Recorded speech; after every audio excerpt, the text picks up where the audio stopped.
தேடி அதுக்கு சொல்லணும்.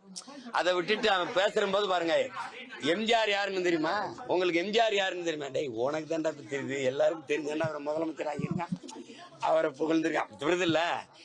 அவர் அப்பதான் அவர் தெரிஞ்சுக்கிறாரு எம்ஜிஆர் யாருன்னு. தெரியுதா?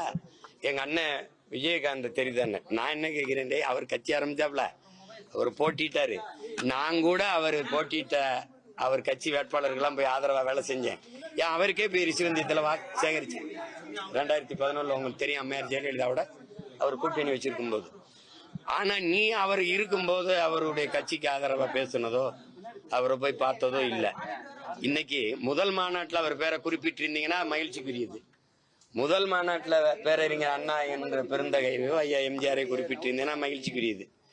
திடீர்னு 67 மாதிரி ஆட்சி மாறும்னா 49 ஆரம்பிச்ச கட்சியை 67 தான் ஆட்சியை பிடிச்சாங்க யாரு?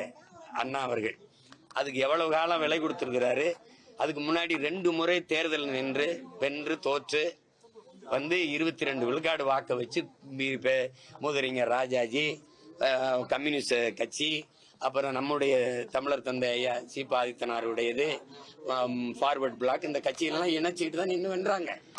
அப்ப அது ஆண்ட சொல்லிட்ட மாதிரி அது டப்புன்னு மாறிடாது. நீங்களும்